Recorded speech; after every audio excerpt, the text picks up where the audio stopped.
As an elder millennial, I grew up with the boom of the internet, and while I wasn't on the bleeding edge or anything, I stayed up late more often than not looking at fan sites, exploring web rings, reading web comics, and chatting over ICQ.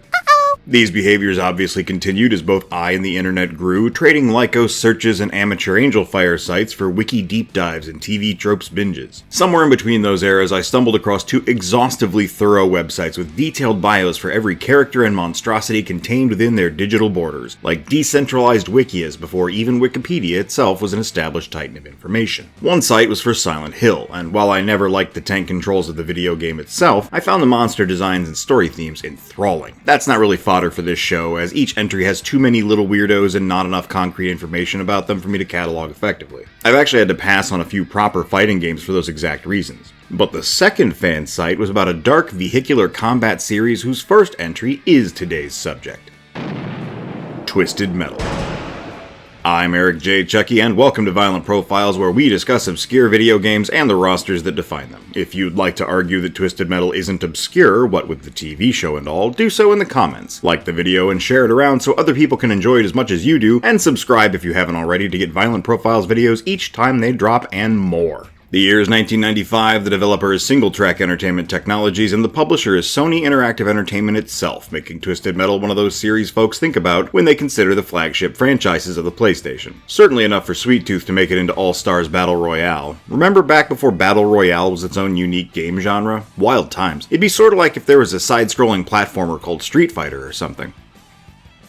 Alright, Twisted Metal has a simple plot. Your chosen character received a late-night email invite from the most prominent resident of the literal Los Angeles underground, Calypso. Compete in a series of demolition derby-style events where cars equipped with guns, missiles, and other destructive implements wage war against one another to earn the prize of your choosing. Money is no object. Size doesn't matter. Even the boundaries of reality as we know them can purportedly be stretched to grant the winning driver whatever their heart most desires. The setting is the quietly post-apocalyptic world of December 2005, never giving any specific explanation as to what happened to reduce Los Angeles County to this. But nonetheless, the action is seen as fairly normal for the warehouse district, LA's freeways, and even cyburbia. Every vehicle has its standard gun and limited use special weapon, but you can also pick up various general weapons throughout each course to unleash the slaughter on your foes like edgy Mario Kart Versus mode. I had considered bunching these games up more like I did the long-running Gokatsuji series that preceded it, but often one signature car has several different drivers throughout the franchise. At several points, the continuity reboots or is altered somehow, and the rosters are healthy enough to support one episode each. So, today, we're exclusively talking about each car and character as they appear in the original Twisted Metal, starting with everyone's favorite signature Twisted Metal driver, Scott Campbell.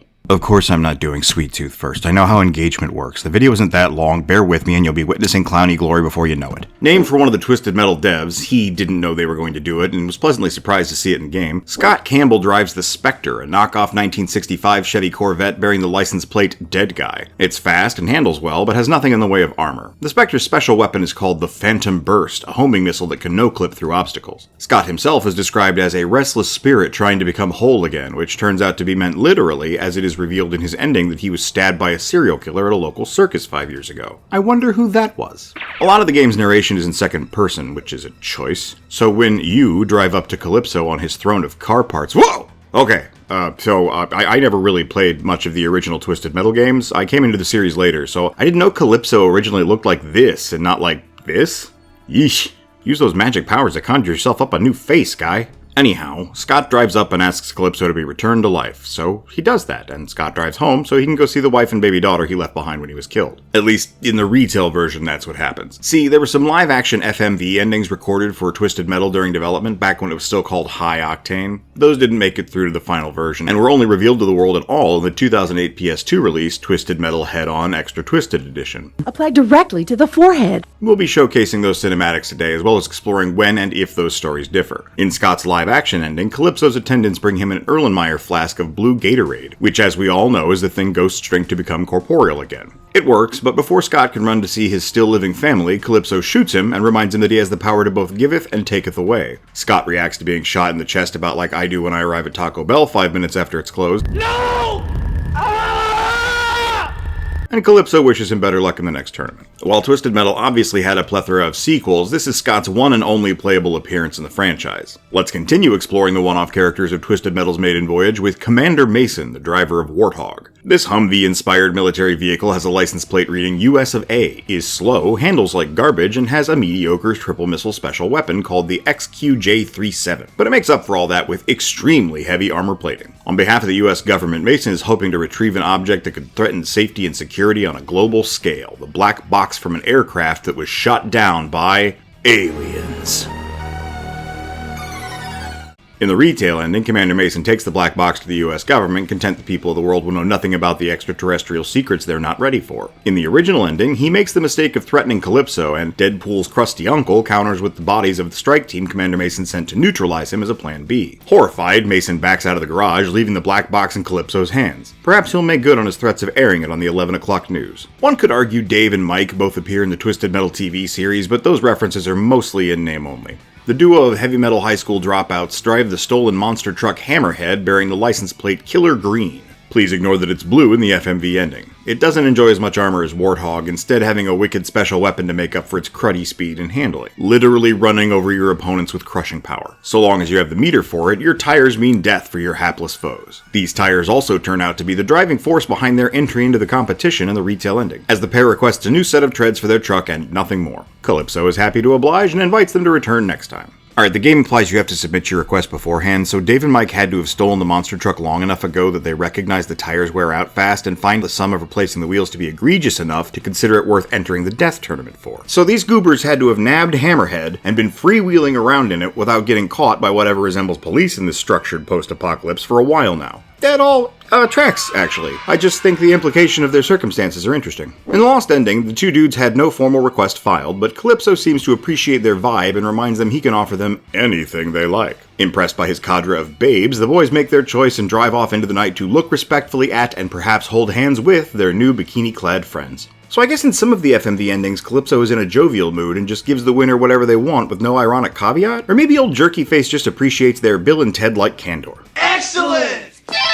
Roadkill is a unique vehicle inspired by Mad Max's Ford Falcon with great armor and speed, but underwhelming handling and a mediocre special weapon, an impaling steel rod. Perhaps this weapon was chosen because it's driven by Captain Spears, a former military commander who lost his unit in an ambush within the war-torn jungles of South America. He wants Calypso to send him back in time to rescue all 25 of his lost soldiers. Calypso tries to caution him against this course of action, knowing the perils of time travel, but Spears insists, so the skid-faced sorcerer obliges. Not long after his arrival, he's shot at point-blank range, ending his life. The only difference between the two endings is that the live-action version sees the captain ordering his troops to stand down and wait for his arrival, so they might be saved? And the retail ending specifically notes two high school kids steal Roadkill to enter into the next tournament, which doesn't actually happen. That sounds like Dave and Mike's backstory, as we just discussed, and Roadkill has a completely different solo driver in the next game. Calypso isn't getting his own bio because he's not a playable character or even a boss, but I do like how his personality and story is built through these endings. We've seen him to be cruel, kind, and now even attempting to be helpful toward his contestants. No-Face Beetlejuice is a man of depth and nuance. Our final one-off driver, another one named for one of the devs and the only female contestant in the first game, Angela Fortin wants nothing more than cold, hard cash. $1 million. But both her in-game and manual bios suggest there might be something more at play here. Angela's endings reveal she is, in truth, Agent Amanda X, an assassin hired by the people of LA who are tired of Calypso's tournament wreaking havoc on their already devastated homes. The assassin opens fire on Calypso and his unnecessarily sexy bodyguards. It's sexual, baby. In the retail ending, it implies Meat Mug gets away and the assassin drives off with the money, but the FMV ending is explicit that he survives as he guns down Agent Amanda Angela in the cab of her own vehicle. Perhaps she shouldn't have given herself away with the novelty license plate reading Gun for Hire. Said vehicle is the Pit Viper, an all-round dune buggy that trades a bit of handling for a more powerful special weapon, a metal-melting acid gun. While the other vehicles for the one-off characters are repeat offenders, Pit Viper is making its only appearance in this game, though future titles will have the extremely similar Grasshopper. To bridge between drivers exclusive to the first game and the ones that sometimes come back, let's take a look at Mr. Ash, a mysterious driver who wants Calypso to retrieve something for him that is powerful enough to tear the world asunder. He looks to accomplish this with Darkseid, a gothed-out big rig modeled after the GMC General with terrible attributes and everything but armor, which is through the roof. The special weapon differs depending on the game and context, either a blast of white-hot fire, a freeze missile, a beam of freezing death energy, or a blue flamethrower/freeze missile combo in Twisted Metal 3. There's a hint to Ash's desire wires on his license plate, which reads Satan Spawn. See, Mr. Ash wants Black, a demonic figure created by the man himself who gets sucked into a strange urn in Ash's FMV ending as Calypso wails in anguish that his tool has been taken. The power Calypso was using to grant his wishes was channeled through Black, and now that he's gone, Twisted Metal is over.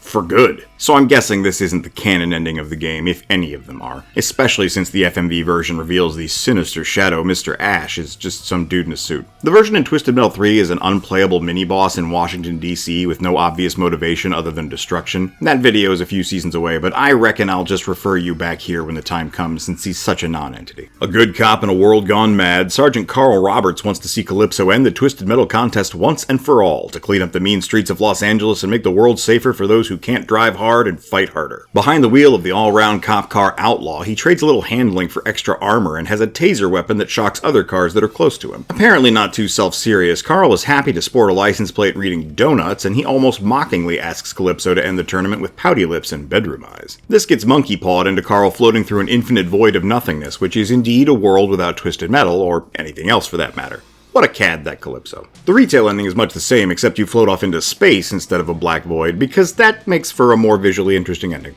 Bruce Cochran is our next driver, hoping to use his penchant for violence to win peace on the streets of South Central in a way similar to our new space cop. Strange to have a license plate reading drive-by if that's the case, but who am I to judge? His car is Thumper, a hot pink lowrider that's fast, durable, and equipped with a killer flamethrower. Steer it into victory in retail, and Calypso gives Bruce everything he asked for, seemingly with no strings attached. His story in High Octane, however, seems completely different. Someone kidnapped his girl, and Bruce wants her back. He rolls up with all his homies in tow and is ready to throw down with Calypso if he doesn't hand her over safe and sound. The Demolition Derby dictator delivers not only the girlfriend, but also Bruce's former employer, who is the woman's true kidnapper. Apparently, when Mr. Cochran stopped pulling hits for this greasy suit, he intended to put the screws to him to ensure jobs kept getting done. The suit begs for his life with all the inflection of someone who would prefer you not touch their Funko Pop collection. You don't have to do this, man.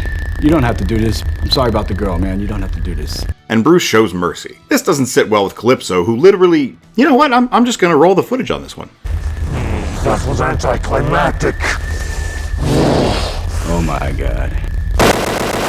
Agent Stone is Dr. Robotnik's right-hand man in the Sonic the Hedgehog movie series, known for his extreme devotion to the Mad Doctor and his ability to whip up incredible lattes with steamed Austrian goat milk. Ha! Ha ha! Obviously, I should be talking about Agent Stone from the Twisted Metal franchise, making his first appearance here in the original game. That was just a funny bit we do sometimes when people have the same name. The viewers love it. This James Bond-esque British special agent is looking for the same black box Commander Mason was hoping to retrieve, but Stone is seeking to expose the secrets of alien life on Earth instead of keeping it from the public. He plays the audio log while we look at Calypso and his babes, then drives off with the box, thanking our road-rashed raconteur for his help. No ironic punishment, no struggle. I think Calypso just really wants the world to know aliens exist for some reason. Maybe to throw them off the trail of the demon he's keeping under his thrall. A spy-themed driver needs a car to match, so Stone comes behind the wheel of Crimson Fury, which definitely isn't a red Lamborghini with a super spy laser. It's fast, with amazing handling, but can't take much punishment, and its special weapon requires precision to use. The license plate reads, "Trust no one," an allusion to the X-Files protagonist Fox Mulder, which goes well with Stone's UFO-chasing motives. A mysterious motorcyclist cloaked in leather and an occluded helmet drives the bike known as Mr. Grimm. His motivations are as enigmatic as his name and appearance, though there are hints in that his license plate reads Soul Taker, and his special weapon is a terrifying barrage of spirits that is the most powerful attack in the game. Mr. Grimm is a motorcycle, so it's lacking in the armor department, but makes up for it in almost every other aspect other than its mediocre handling. When the driver earns his prize, he reveals himself to be the literal Grim Reaper, taking Calypso's soul and dragging it off to the other side as he screams that he was supposed to have more time. It's weird to see Calypso so powerless. In the face of Mr. Ash, it makes sense, since he controls the demon that grants Calypso power in the first place. But I suppose it also tracks that death itself has dominion over all things, in the end.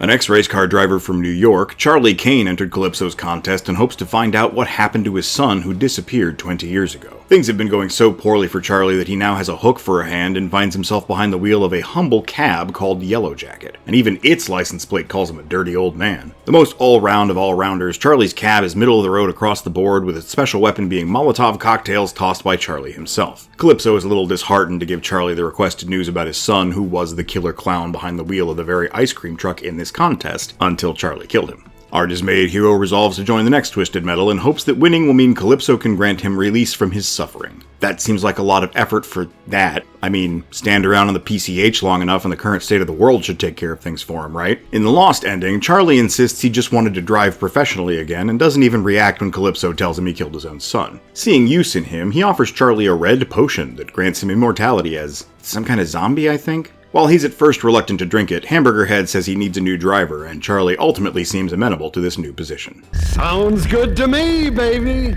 Our final playable character is Sweet Tooth, toying around in the aforementioned ice cream truck he shares a name with. It's focused on armor and an incredible napalm soft-serve special weapon hinted at by his license plate, I Scream, that leaves cavities in the body of every car and contestant he comes across. An escaped serial killer, Sweet Tooth turns out to be searching for his best friend, a paper bag. Crazy Harold the Wacky Lunch Sack, to be precise. In the Lost ending, Sweet Tooth does a lot of nonsensical ranting in typical 90s crazy person fashion. You may notice his head's not on fire here, and he's not shaped like Samoa Joe. Those things happen later, trust me. This is the real deal Sweet Tooth, the guy named Needles Kane. You may also notice that there's some woman in the truck with him. I don't know who she is other than series creator David Jaffe's future wife, but after Sweet Tooth opens fire on Calypso's goons and Gooner bait, she pulls a pistol on him and Calypso, demanding to leave with the ice cream truck. Sweet Tooth still got that bag, though, so who's the real winner? The pineapple! The actual final character we're covering today is last year's winner, the non-playable Minion, driver of a sleek armored personnel carrier that serves as the final boss of the game. We don't get to learn anything about him in this entry, but I'd be remiss if I didn't include him for completeness' sake. I guess if you like trivia, in 2025 David Jaffe showed us some rare footage of Minion's original drivers, the Apocalypse 9, as they were supposed to be viewed from the windows of the vehicle. Neat, huh? They even had the appropriate ending recorded, but Sony said it needed to get cut, so on the cutting room floor it stays. Stick around on this channel and you'll certainly discover more about Minion in the future. Twisted Metal was a genre-defining title whose influence remains to this day. The aesthetic is so wonderfully baked with that specific flavor of tongue-in-cheek 90s grit, the kind you see in Biofreaks or Duke Nukem. What more is there to say? Well, a lot, actually, but that'll have to wait for... Next time on Violent Profiles, we return to fighting games. So let's celebrate by doing something 2D, something modern, but also something problematic. If y'all enjoy the turmoil of them's fightin' herds, you'll be in for a treat. To see what we're covering right now, head on over to our Patreon and subscribe at the $5 tier. For the price of a fancy coffee, you get the next episode a month early and help me follow my dreams. If recognition is more your style, your name will join the ranks of the high scores currently on screen. Until next time, white out.